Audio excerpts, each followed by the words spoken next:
Hello दोस्तों। मैं खाली सड़क के किनारे भागती चली जा रही थी। एक पल के लिए भी रुकना मेरे लिए खतरे से खाली नहीं था, क्योंकि वो लोग कभी भी मेरा पीछा कर सकते थे, मुझे पकड़ सकते थे। मैं अपने शरीर की सारी ताकत को जमा करके भागती रही थी, लेकिन अब मेरे अंदर इतनी ताकत नहीं थी कि मैं अब और ज़्यादा भाग सकूं। अब मैं बहुत ज़्यादा थक चुकी थी, इसलिए सड़क के किनारे बैठ गई। इतनी ज़्यादा भागने से मेरी हालत बहुत ज़्यादा ख़राब हो चुकी थी। मेरे शरीर में इतनी ताकत नहीं थी कि मैं एक कदम भी आगे बढ़ सकूं, क्योंकि मैंने अभी 3 घंटे पहले ही एक नन्ही सी जान को जन्म दिया था। कमज़ोरी के कारण मुझे चक्कर आने लगे थे, लेकिन मुझे अपनी नन्ही सी जान को, अपनी प्यारी सी बेटी को उन दरिंदों से बचाना था। इसलिए मैं अस्पताल से भाग आई थी। आम हालत में तो ये सोचना भी नामुमकिन है, लेकिन जिन हालातों से मैं गुजर रही थी उसमें मुझे यह सब करना ही पड़ा। मेरा नाम कविता है और मैं एक अनाथ लड़की हूँ। मेरे चाचा और चाची ने मुझे पाल पोस कर बड़ा किया। चाचा तो मुझे बहुत प्यार करते थे, लेकिन चाची के लिए मैं सिर्फ बोझ थी। पूरा दिन काम करवाती थी और फिर सबके खाना खाने के बाद बचा हुआ खाना मुझे देती थी। मेरी चचेरी बहन सुनीता के मंगेतर ने जब सुनीता की मंगनी तोड़कर और मुझसे शादी करने की बात रखी, तो चाची के सर पर आसमान गिर पड़ा। गुस्से से फट पड़ी।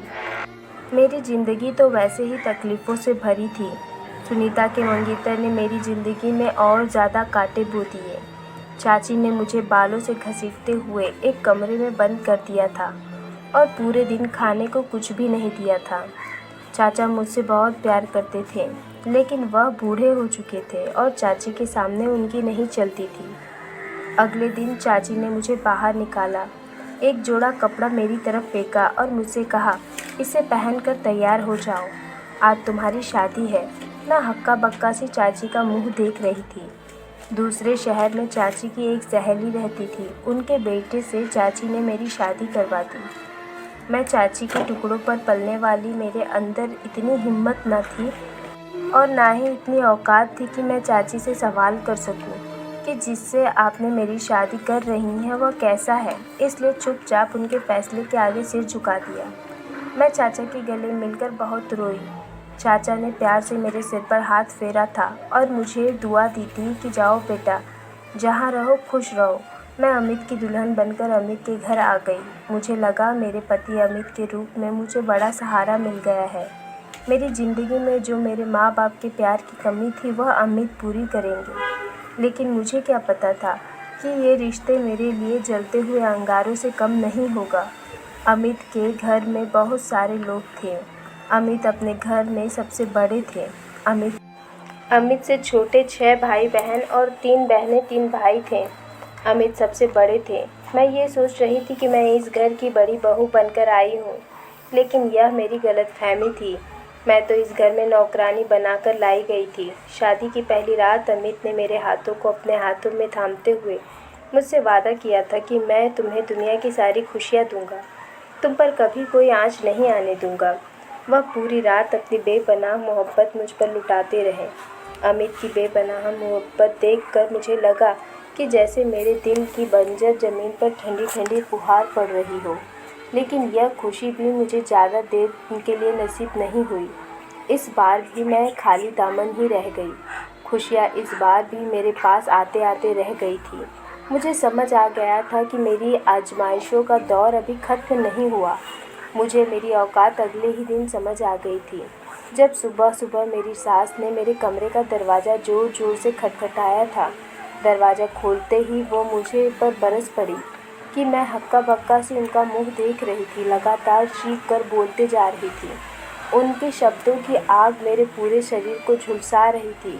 वह चीख चीख कर कह रही थी, तुझे यहाँ अय्याशी करने के लिए नहीं लाई हूँ, तू अनाथ है। खाली हाथ तुझे इसलिए लेकर आई हूँ ताकि तू मेरे पूरे परिवार का काम संभाल सके, बिना जबान हिलाए, मेरे हर हुक्म को माने। तुझे इस घर में मैं एक नौकरानी की हैसियत से लाई हूँ। बहू रानी बनने की कोशिश मत कर, 8 बजने वाले हैं। और तू महारानी की तरह अब तक सो रही है। तेरी चाची ने यह कहकर तुझे यहाँ हमारे गले बांध दिया था कि तू बहुत ही मेहनती है, सारा काम बिना किसी चूँ-चाँ किए कर लेती है, लेकिन तेरे आसार देख कर तो नहीं लगता। मैं आंसू पीती हुई कमरे से बाहर निकली। मेरी चाची ने जानबूझकर मुझे इस दलदल में धकेला था। जैसे ही मैं कमरे से बाहर निकली, मेरी बड़ी ननद कहने लगी, मेरे भाई को अपने अदाओं के जाल में फांसने की कोशिश मत करना। मेरा भाई सिर्फ मेरी माँ की सुनता है और किसी की नहीं। तुम इस घर में नौकरानी बनकर आई हो तो नौकरानी बनकर रहना। कोई भी ऐसा काम मत करना जिसकी वजह से तुम्हें धक्के देकर बाहर निकाला जाए। अपनी ननद की बात सुनकर मेरे रोंगटे खड़े हो गए। वह सीधे साफ शब्दों में मुझे धमका रही थी कि रहना है तो हमारी नौकरानी बनकर रह, नहीं तो फिर उसी नरक में चली जाओ जहाँ से निकलकर आई थी। मैं चुपचाप वहाँ से किचन में चली आई। मेरी आंखों के कटोरे भीग चुके थे। मैं जल्दी जल्दी सबके लिए नाश्ता बनाने लगी। थोड़ी देर में अमित उठकर आए। उन्होंने मुझे यह काम करते हुए देखा, लेकिन कुछ नहीं बोले। मेरा दिल कट कर रह गया। मैं समझ गई कि मेरी पूरी ज़िंदगी ऐसे ही ताने सुन सुनकर और दूसरों की गुलामी में गुजर जाएगी। लेकिन पता नहीं क्यों जब से अमित को देखा था तो मैंने अपने दिल में उम्मीद पाल ली थी कि मुझे एक मजबूत सहारा मिल गया है। लेकिन जब यह उम्मीद टूटी तो मैं खुद को संभाल नहीं पाई। मैं टुकड़े टुकड़े हो गई थी।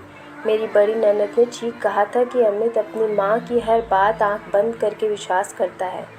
अमित अपनी माँ की हर सच्ची झूठी बात पर आंखें बंद करके विश्वास कर लेता था। मेरी सास मेरी ना की हुई गलतियों को भी अमित को गिनाती और अमित मुझे सबके सामने ही बेइज्जत कर देते। शुरू में मैं अपनी सफाई देने की कोशिश की, लेकिन अमित को मेरी बात सुनना ही नहीं था। वह तो बस अपनी माँ की ही सुनते थे। फिर मैंने भी बोलना छोड़ दिया। सुबह से लेकर शाम तक मैं पागलों की तरह काम करती और जब रात होती तो अमित अपना प्यार लुटाने के लिए तैयार बैठे होते थे। लेकिन उस समय मुझे अमित का प्यार एकदम बिना मतलब का लगता था। मेरा ठंडा रवैया देखकर अमित भी कटकर लेटकर सो जाते थे। जिंदगी ने मुझे बहुत बड़ी मात दी थी। धीरे धीरे दिन यूं ही गुजर रहे थे कि तभी मेरी ज़िंदगी में एक ठंडी हवा का झोंका आया जो मुझे अंदर तक सुकून दे गया। काफ़ी दिनों से मेरी तबीयत ख़राब थी, लेकिन मेरी सास मुझे डॉक्टर के पास लेकर नहीं जा रही थी। और जब एक दिन घर के काम करते करते अचानक बुरी तरह चक्कर खाकर गिर गई तो मजबूरी में मेरी सास को मुझे डॉक्टर के पास लेकर जाना ही पड़ा। डॉक्टर ने मेरा चेकअप किया और बताया कि मैं उम्मीद से हूँ। इस खबर ने मेरे अंदर एक नई जान फूंक दी। मैं खुशी से पागल हो रही थी। मैं दिल ही दिल में सोच रही थी कि ये खुशखबरी अमित को सुनाऊंगी तो वह कितना खुश होंगी। लेकिन मेरी खुशी मिट्टी में मिल गई जब मेरी सास ने कहा कि उन्हें बेटा चाहिए। अगर बेटी हुई तो आगे जो कुछ भी होगा उसकी जिम्मेदार मैं खुद होंगी। अपनी सास की बात सुनकर मेरा दिल दहल गया था। लड़का या लड़की देना तो भगवान की मर्जी है, इसमें मैं क्या कर सकती थी। लेकिन मैं इतना ज़रूर जानती थी कि अगर मेरी सास को लड़का चाहिए था, अगर मेरी लड़की हुई तो मेरी सास उसे नुकसान ज़रूर पहुंचाएगी। मेरी सास ने मेरी ज़िंदगी की सबसे बड़ी खुशी को दुख में बदल दिया। मैं दिन रात इसी चिंता में डूबी रहती थी कि अगर लड़की हो गई तो क्या होगा। मैंने कई बार अमित से इस बारे में बात करना चाहा तो अमित ने मुझे टाल दिया। कहने लगे जो होगा देखा जाएगा। तुम अभी से इस फिक्र में क्यों घुली जा रही हो। तुम भगवान से प्रार्थना किया करो कि वह तुम्हें बेटा ही दे। कभी कभी अमित ने पर मुझे हैरत होती थी कि वह पढ़े लिखे होने के बावजूद भी सही और गलत में फ़र्क क्यों नहीं कर पाते। अमित को अच्छी तरह मालूम था कि इस घर में मेरे साथ क्या होता है, मेरे ऊपर क्या क्या जुर्म ढाए जाते हैं और उनकी माँ का सलूक मेरे साथ कैसा है। लेकिन उन्होंने मेरी तरफ से एक भी शब्द अपनी माँ को नहीं बोला था। वक्त धीरे धीरे गुजरता जा रहा था और मेरे 6 महीने गुजर चुके थे और यह 6 महीने मैंने रो रो कर काटे थे। मैं रो रो कर अपने भगवान से दुआएं मांगती, भगवान यदि मेरी बेटी होगी तो ये लोग उसके साथ क्या सलूक करेंगे, क्योंकि मेरा दिल गवाही देता था कि मुझे बेटी ही होगी। लेकिन मैंने अपने दिल को पक्का फैसला कर लिया था कि अगर भगवान ने मुझे बेटी भी दिया तो मैं उसे लेकर कहीं दूर चली जाऊंगी। मुझे अमित से तो कोई उम्मीद नहीं थी, क्योंकि अमित तो अपनी माँ की हर बात को सर झुका देते। अपनी माँ को तो बेटा चाहिए था और जब अमित ने मेरे लिए अपनी माँ के खिलाफ एक शब्द भी नहीं बोला तो फिर वह अपनी बेटी के लिए क्या करते। मेरे 9 महीने पूरे होने वाले थे, लेकिन मैं अभी भी पूरे घर का काम करती थी। सुबह से लेकर रात तक पूरे घर का काम करती, थक कर चूर हो जाती थी। खाने पीने का भी कोई ख़ास इंतज़ाम नहीं था, जो कुछ मिल गया वही खा लिया। कभी खाने का मन नहीं किया तो ऐसे ही सो गई। कोई कदर करने वाला नहीं था कि उठो खाना खा लो। अमित को भी कभी कभी अपनी नौकरी के काम से दूसरे शहर जाना पड़ता था और उन्हें वहाँ कई दिन लग जाते थे। ऐसे ही अमित अपने काम से बाहर गए हुए थे कि तभी मुझे लेबर पेन शुरू हो गया। मैंने अपनी सास को बताया तो कहने लगी, पहले जो मैले कपड़े पड़े हैं उन्हें धो लो, फिर बाद में तुझे डॉक्टर के पास ले चलती हूँ। मैं हैरत से अपनी सास को देख रही थी कि कोई इतना पत्थर दिल कैसे हो सकता है। मैंने जैसे तैसे करके कपड़े धोए, फिर जाकर मेरी सास मुझे हॉस्पिटल लेकर गई, जहाँ कुछ देर बाद मैंने एक खूबसूरत सी बच्ची को जन्म दिया। जब नर्स ने मुझे बताया कि तुमने एक बच्ची को जन्म दिया है तो मैं बहुत ज़्यादा डर गई। मैं उस नर्स के आगे हाथ जोड़ने लगी कि प्लीज़ मेरे घर वालों को अभी कुछ मत बताना। नर्स हैरत में देखने लगी, कहने लगी, ऐसा क्यों? मैंने उसे सारी बात बता दी। मैंने उसे कहा कि मुझे यहाँ से भगा दो, नहीं तो वो लोग मेरी बच्ची को मार देंगे। वो नर्स रहमदिल थी, उसने मुझे एक चादर दी और मेरी बच्ची को एक कंबल में लपेटकर मेरी गोद में रख दिया। तुम पिछले दरवाजे से निकल जाओ, तुम्हारे पास आधा घंटा है, मैं उन लोगों को संभाल लूँगी। मैंने उस नर्स को शुक्रिया अदा किया और लेबर रूम से पिछले दरवाजे से भाग गई। भागते भागते मैं सड़क पर आ गई थी। भागते भागते मैं इतना ज़्यादा थक चुकी थी कि सड़क के किनारे बैठ गई कि तभी एक गाड़ी वहाँ आकर रुकी और उसमें से एक बूढ़ा आदमी और एक बूढ़ी औरत निकले। वह मेरे पास आए, कहने लगे, बेटी तुम यहाँ ऐसे क्यों बैठी हो, तुम्हें क्या चाहिए? क्या मैंने उनसे कहा कि मुझे एक छत चाहिए जहाँ मैं इज्जत से अपनी बेटी के साथ रह सकूँ। मैं अपनी नाजुक सी कली को सीने से लगाए रो रही थी। उन लोगों को मेरे ऊपर तरस आ गया। मेरी हालत ऐसी नहीं थी कि वो लोग मुझसे और ज़्यादा सवाल जवाब करते। मुझसे कहने लगे, बेटी हमारे साथ हमारे घर चलो, हम अपने घर में अकेले रहते हैं। हम तुम्हें और तुम्हारी बच्ची को अपने साथ रखने के लिए तैयार हैं, जहाँ तुम इज्जत से अपनी ज़िंदगी जी सकती हो। मेरे लिए वो लोग बिल्कुल अनजान थे, लेकिन मैं सड़क पर यूं ही कब तक बैठी रहती। मैं चुपचाप बिना कुछ सोचे समझे गाड़ी में आकर बैठ गई। वो लोग मुझे अपने घर ले गए। घर क्या था, एक आलीशान महल था। दोनों लोग अपने घर में अकेले रहते थे, नौकरों की कमी नहीं थी। उन्होंने मुझे और मेरी बेटी को एक अलग सा कमरा रहने के लिए दे दिया और मुझसे कहा कि बेटा तुम हमें माँ और बाबूजी कहकर बुला सकती हो, क्योंकि हम औलाद को तरसते रहते हैं। हमारा एक ही बेटा है जो विदेश में रहता है, जो कभी कभी ही हमसे मिलने आता है। माँ बाबूजी ने मेरी बेटी का नाम सोना रख दिया था, क्योंकि मेरी बेटी बहुत सुंदर थी, एकदम गोल मटोल सी गोरी चिट्टी। मैं बहुत ही सुकून से माँ बाबूजी के साथ रह रही थी। वो लोग मेरी बेटी को बहुत प्यार करते थे, पूरा पूरा दिन अपनी गोद में खिलाते। मैंने उन्हें बता रखा था कि मेरे पति की मौत हो चुकी है और मेरे ससुराल वाले अच्छे लोग नहीं हैं। उन्हें बेटा चाहिए था, इसलिए वह बेटी को नुकसान पहुंचा सकते थे और इसीलिए मैं अपनी बेटी को लेकर भाग आई। माँ बाबूजी ने कहा था कि तुम आराम से यहाँ रहो, तुम्हें और तुम्हारी बेटी को कोई नुकसान नहीं पहुँचाएगा। मैं हैरान होती थी कि मैं इतनी बदकिस्मत थी और मुझे सच्ची मोहब्बत कभी नसीब नहीं हुई। और मेरी बेटी कितनी खुशकिस्मत है जिसे गैरों से सच्ची मोहब्बत मिली थी। मैं भी माँ बाबूजी को एक बेटी बनकर ख्याल रखती थी, उनकी हर छोटी छोटी ज़रूरतों का ख्याल रखती।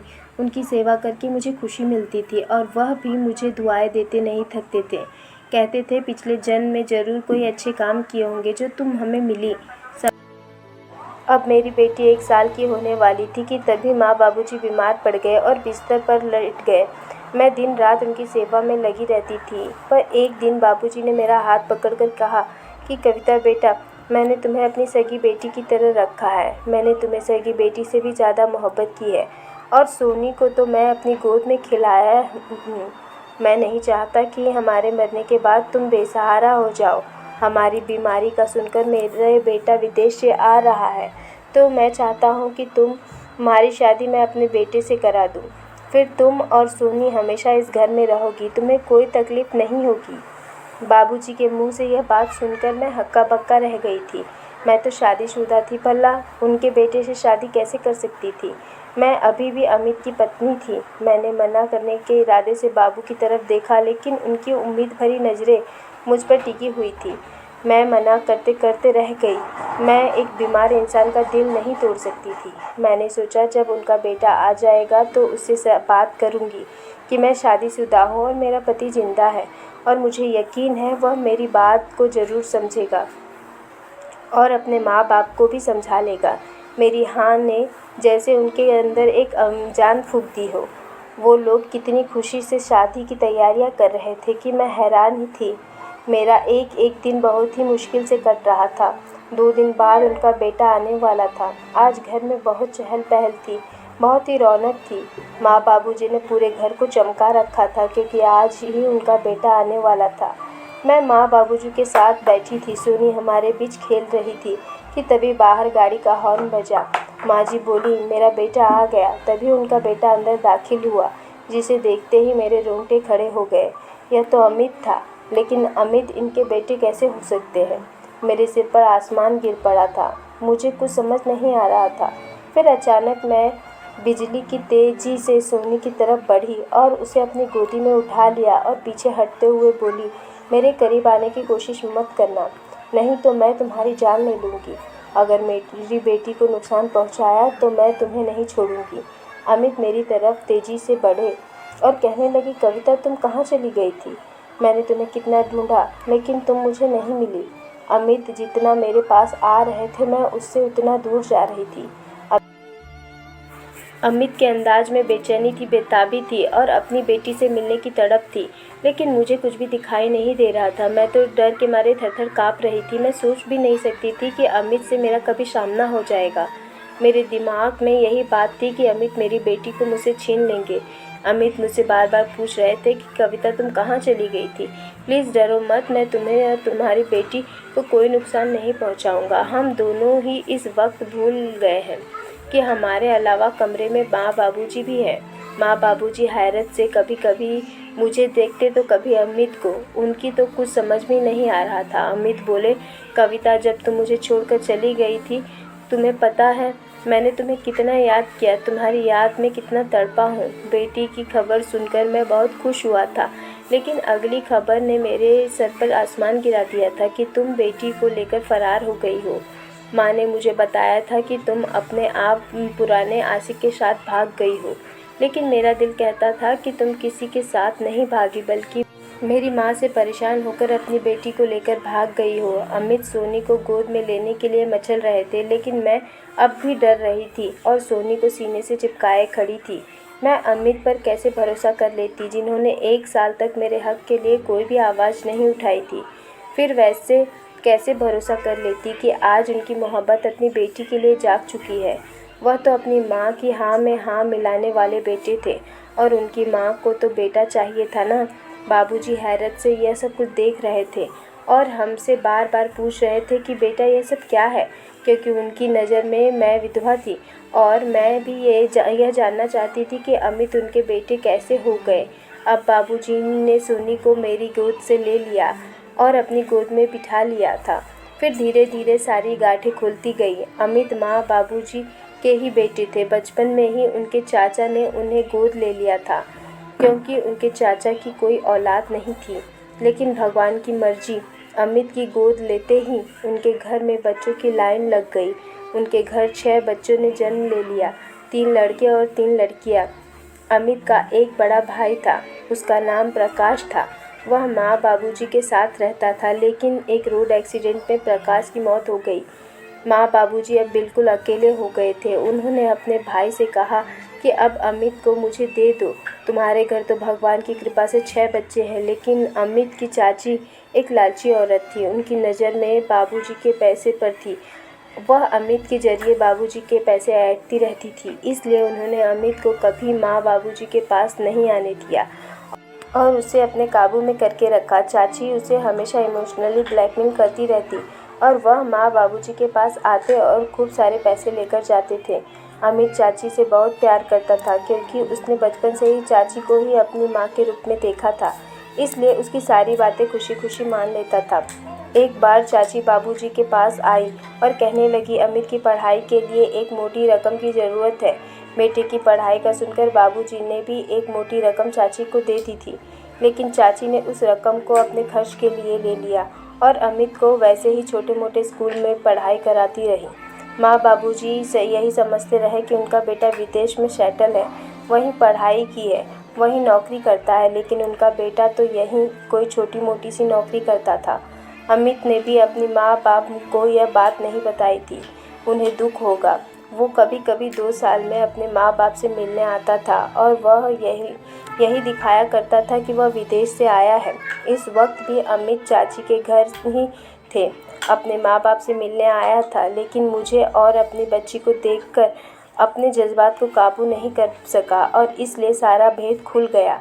अमित ने बताया कि जब तुम बच्ची को लेकर हॉस्पिटल से भाग गई थी, उस दिन रात में बहुत रोया था। मैं तो अपनी बच्ची की शक्ल भी नहीं देख पाया था। बाद में मुझे एहसास हुआ कि तुम्हारे साथ कितना जुल्म हुआ है और मैं कितना गलत था कि तुम्हारा पक्ष भी नहीं ले पाया। मैं तुम्हारे साथ 1 साल रहा और उस 1 साल में मुझे तुमसे शायद मोहब्बत हो गई थी, जो मुझे बाद में जाकर पता चला कि मैं तुम्हारे बिना नहीं रह सकता। मैं तुम्हारे और अपनी बच्ची के लिए बहुत तड़पता था कि काश कहीं से तुम दोनों। तो मैं तुमसे अपने गुनाहों की माफ़ी मांग लूँ। माँ बाबूजी मुझे सीने से लगाकर कहने लगे कि हम तो तुम्हें अपनी बहू बनाना चाहते थे, लेकिन तुम तो पहले से ही हमारी बहू थी। उन्होंने सोनी को भी खूब प्यार किया। सोनी के लिए उनके प्यार पहले से भी कोई कमी नहीं थी, लेकिन अब तो सोनी उनकी पोती थी। उन्होंने अमित को कहा, तुम चाहो तो अपनी चाची के साथ रह सकते हो, लेकिन कविता और सोनी हमारे साथ ही रहेंगे। हम लोग इन दोनों के बिना नहीं रह सकते। अमित बोले, नहीं बाबूजी, मैं अपनी बच्ची के लिए और अपनी पत्नी के लिए बहुत तड़पता हूँ और मुझे अब दोनों की तकलीफ़ का भी एहसास है कि बड़े भाई की मौत के बाद आप दोनों कितने अकेले। चाचा और चाची को भगवान ने बहुत से औलाद दी है, लेकिन आप तो बिल्कुल अकेले हैं। चाचा और चाची अपने बच्चों के साथ खुश रह लेंगे और मैं आपके साथ ही रहूँगा, अपने बीवी बच्चों के साथ रहूँगा। अमित ने मुझसे माफ़ी मांगी और मैंने भी अमित को माफ़ कर दिया, क्योंकि अमित की वजह से ही मुझे इतने प्यार करने वाले सास ससुर के रूप में माँ बाप मिले थे। अब मेरी फैमिली पूरी हो चुकी थी, प्यार करने वाली सास ससुर, जान छिड़कने वाला पति और एक प्यारी सी बेटी। और अब मुझे ज़िंदगी में कुछ नहीं चाहिए। सच कहते हैं, भगवान हमारा कभी बुरा नहीं चाहते, वह अपने बंदों के लिए हमेशा कुछ न कुछ अच्छा ही सोचते हैं। लेकिन कभी कभी हम नाशुक्र हो जाते हैं और बहुत ज़्यादा मुसीबतें पड़ने पर अपने भगवान से नाराज़ हो जाते हैं। लेकिन हिम्मत से काम लेने वालों पर और हर हाल में खुश रहने वालों पर भगवान भी खुश होते हैं और उसका बदला वह हमें ज़रूर देते हैं। और मुझे भी मेरे भगवान ने मेरी आजमाइशों का बदला दिया था, मुझे इतने प्यारे रिश्ते देके। अगर आपको हमारी कहानी पसंद आई हो तो वीडियो को लाइक करें, चैनल को सब्सक्राइब करिए। स्टोरी में यहाँ तक बने रहने के लिए आपका बहुत बहुत धन्यवाद। फिर मिलते हैं एक नई स्टोरी के साथ, तब तक के लिए bye bye, take care and do not forget to subscribe my channel.